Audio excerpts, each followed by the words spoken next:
O Senhor esteja convosco. Proclamação do Evangelho de Jesus Cristo, segundo Mateus.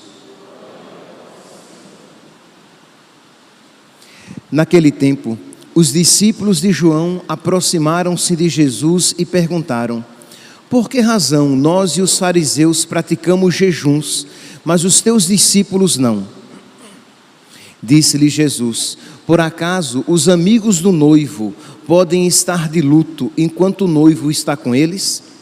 Dias virão em que o noivo será tirado do meio deles, então sim, eles jejuarão. Palavra da salvação.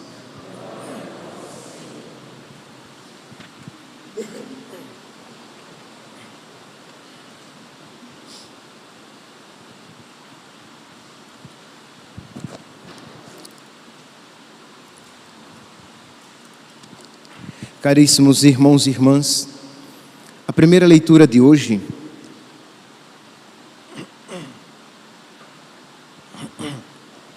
retirada do profeta Isaías, nos mostra uma palavra dura de Deus, que diz que não aceita os exercícios penitenciais, não aceita o jejum e as obras penitenciais praticadas pelo povo de então. E a igreja escolhe este texto para que ele seja proclamado no início de um tempo em que nós, católicos, nos colocamos em exercício de penitência. Então, existe uma finalidade. A igreja escolheu este texto para que fosse proclamado neste tempo, texto este que fala a respeito de penitência, tempo este no qual estamos, que se caracteriza por penitências, para que nós não caiamos nos mesmos erros que o povo de Israel, que o povo de então. E quais eram os erros que Israel cometia e que tornava desagradável o jejum, que tornava desagradáveis as penitências praticadas por Israel? Era, meus irmãos, o pecado. Isto é, Israel praticava as penitências de uma maneira exterior, não queria se converter, não queria mudar de conduta, não queria romper com os seus pecados. Na oração coleta de hoje, nós ouvimos a igreja que colocava nos nossos lábios a seguinte prece, que nós pedíamos a Deus a graça de que os nossos atos, que nós praticássemos com sinceridade de coração aquilo que corporalmente praticamos. Então, uma pessoa que vai jejuar, uma pessoa que vai fazer alguma penitência, que vai dormir no chão, que está renunciando a algum alimento, ela deve praticar com sinceridade de coração. Isto é alguém que está de verdade buscando a força necessária para romper com todos os pecados da sua vida, para se configurar a Cristo, para lutar contra o espírito do mal, não apenas para praticar aquelas obras penitenciais como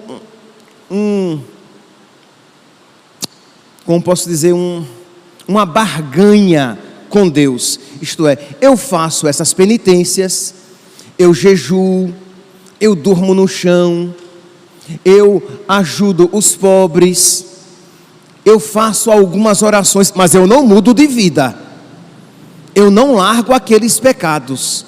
Ora, se este é o espírito com que você pratica as suas penitências, estas não são agradáveis a Deus. Diz aqui então: Assim fala o Senhor Deus: grita forte e sem cessar, levanta a voz como trombeta e denuncia os crimes do meu povo e os pecados da casa de Jacó. Os crimes e os pecados. Buscam-me cada dia. Imagine, estes mesmos que cometiam os crimes e os pecados, buscavam a Deus todos os dias. Nós poderíamos dizer, eram de missa diária, de terço na mão, de oração nos lábios, mas de um coração muito diferente do coração de nosso Senhor. E quando a igreja então escolhe este texto, é para nos advertir: cuidado, porque nós podemos cair num pecado semelhante, numa atitude semelhante.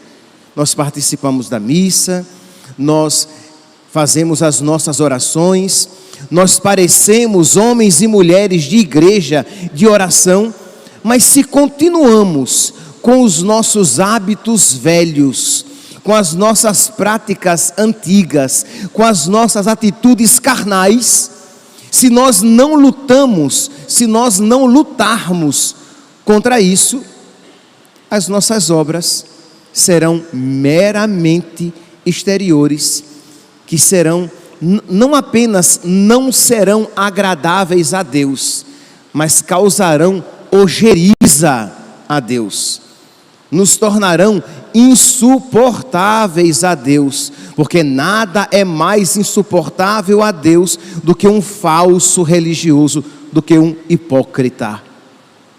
Pois bem, então, buscam-me cada dia e desejam conhecer meus propósitos, como gente que pratica a justiça e não abandonou a lei de Deus. Exigem de mim julgamentos justos e querem estar na proximidade de Deus.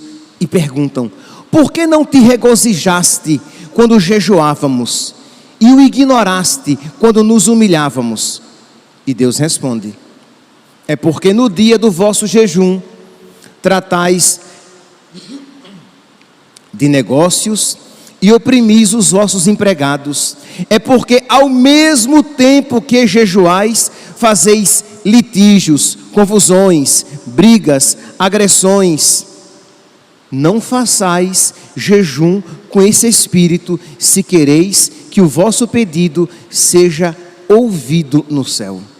Então percebe, meus santos, que concomitantemente, ao mesmo tempo que nós jejuamos, que nós praticamos as nossas penitências,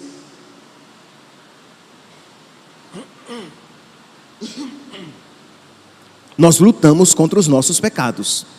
Ao mesmo tempo que nós fazemos o nosso jejum, nós estamos combatendo os nossos pecados, isto é, aquilo que nós fazemos durante todo o tempo, todos os tempos litúrgicos, combatemos, lutamos contra os nossos pecados, nós fazemos de uma maneira mais eficaz durante o tempo da quaresma, porque nós acrescentamos oração, penitência e caridade, essas armas espirituais que nos fortalecem na luta contra o pecado, essas armas espirituais que atraem do céu mais graças para que nós possamos ser vencedores na nossa luta contra o pecado, essas armas espirituais que nos tornam mais próximos de Deus, de modo que as nossas súplicas são ouvidas por Ele, e Ele nos concede as graças de que precisamos para que combatamos o pecado, porque essas obras, elas devem ser um meio para que nós vençamos o pecado, para que nós destruamos aquilo que existe do espírito mau nos nossos corações, para que nós rompamos, quebremos as cadeias que nos amarram, que nos aprisionam no pecado, para que nós retiremos as manchas e as deformações causadas pelo pecado, que nos desfiguram, para que nos tornemos mais semelhantes a Cristo.